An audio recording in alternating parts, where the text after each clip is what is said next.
umutima wanjye urimo uratera cyane n'amaguru yanjye arimo gutitira. Aya namwe mu magambo y'ababonye ibitero bikaze Leta Zunze Ubumwe za Amerika bagabye ku gihugu cya Venezuwela bagashimuta perezida w'iki gihugu Nicolas Maduro. Perezida Donald Trump yatangaje ko bafashe perezida Nicolas Maduro mu bitero bikaze Amerika yagabye kuri Venezuwela. Ibinyamakuru hirya no hino ku isi bikomeje gusubiramo iyi nkuru. Trump yatangaje ko perezida Nicolas Maduro n'umugore we Syria Flores bafashwe. Vice Perezida wa Colombia yavuze ko leta itazi aho Maduro n'umugore we ubu bari ubwo hakorwaga iyi operasiyo. Perezida Donald Trump wa Leta Zunze Ubumwe za Amerika yategetse igisirikare kugaba ibitero muri Venezuela ndetse no ku murwa mukuru wayo Caracas no ku bigo bya gisirikare. Nyuma anatangaza ko bataye muri yombi perezida w'iki gihugu Nicolas Maduro. Ibi nibyo bitero bya mbere bikomeye Amerika ikoze ku mugabane wa Amerika y'Amajyepfo kuva nyuma y'intambara y'ubutita mu 1990. Ibi bitero bya Amerika byatumye abaturage b'iki gihugu bashya ubwoba, ndetse bigitangira perezida Nicolas Maduro yamaganye ubushotoranyi bwa gisirikare Amerika iri gukora, anatangaza ibihe bidasanzwe kuri iki gihugu. Amashusho yerekanye umwotsi mwinshi uzamuka mu bice bitandukanye by'umurwa mukuru wa Venezuela.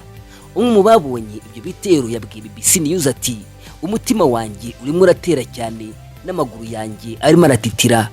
Ibi bibaye nyuma y'uko ibihugu byombi bimaze iminsi bishyamiranye, ahanini kubera ibirego leta ya Washington ishinja Venezuela byo gushyigikira ubucuruzi bw'ibiyobyabwenge. Perezida Trump yavuze ko Amerika yagabye ibitero bikomeye kuri Venezuela kandi yafashe umutegetsi wayo Perezida Nicolas Maduro n'umugore we.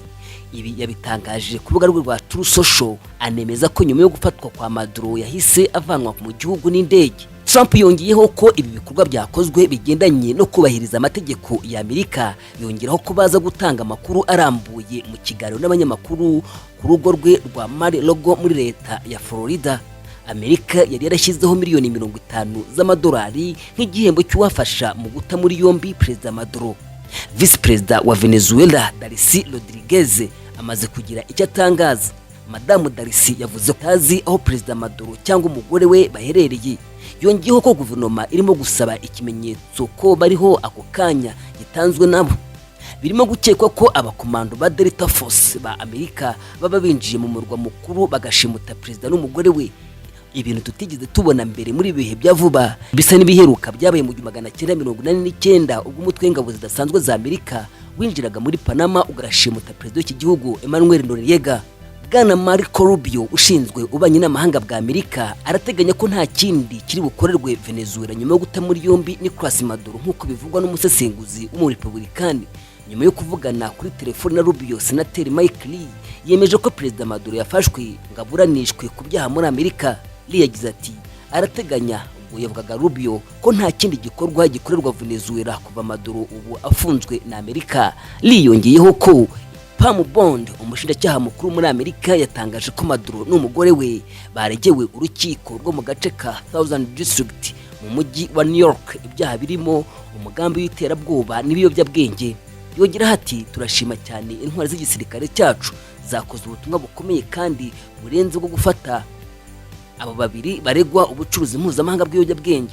Abategetsi ngo ku mugabane wa Amerika y'Epfo bamaganye iki gikorwa cya Amerika bavuga ko yashimuse umukuru w'igihugu cyigenga kandi kare gitiro ku busugire bwa Amerika y'Epfo.